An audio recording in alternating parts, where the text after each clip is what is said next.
नमस्कार. गेल्या काही दिवसापासून आपण न्यूजवर एक प्रकार बघतोय.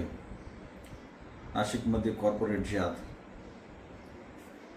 नाशिक शहराला या जिहाद्यांचं जाळं जणू पसरतच चाललंय. काही दिवसापूर्वी संदीप फाउंडेशन सारख्या शिक्षण संस्थेमध्ये जिहादी प्रकार घडला आणि आता TCS टाटा कन्सल्टन्सी सर्व्हिसेस या नामांकित कंपनीत हा प्रकार घडतोय. या कंपनीत कार्यरत असलेले कट्टरपंथी इस्लामिक जिहादी हिंदू मुलींना लव्ह जिहादच्या जाळ्यात उडून त्यांचे आयुष्य उद्ध्वस्त करताय.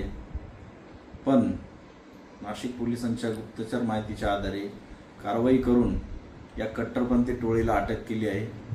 आम्ही सकल हिंदू समाजाच्या वतीने नाशिक पोलिसांचे धन्यवाद करतो, त्यांचे आभार मानतो. इतकी तत्परता दाखवून त्यांनी ही कारवाई केली. या जिहाद्यांनी हिंदू मुलींचे लैंगिक शोषण करून त्यांना ब्लॅकमेल केले, त्यांना जबरदस्तीने धर्मांतर करण्याचा प्रयत्न केला, त्यांना गोमांस खाऊ घातले आणि नमाज पठण करण्यासाठी भाग पाडला, दबाव टाकला. कॉर्पोरेट क्षेत्रात चालणारे हे लव्ह जिहादचे षडयंत्र अत्यंत भयावह आहे आणि हे शिकलेले जिहादी त्या अशिक्षित जिहाद्यांपेक्षा कितीतरी पट घातक आहेत हे यावरून स्पष्ट होते.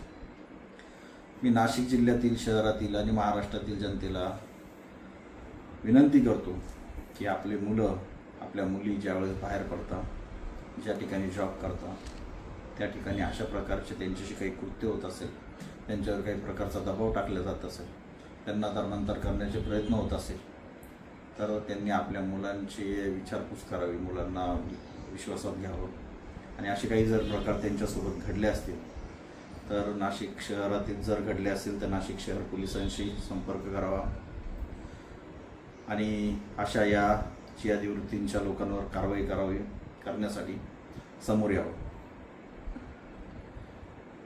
जेणेकरून ह्या जिहादी वृत्तींच्या लोकांपासून आपल्या मुलांना धोका होणार नाही आणि आपली मुलं सुरक्षित राहतील. जय हिंद, जय महाराष्ट्र, जय शिवराय, जय हिंदू राष्ट्र.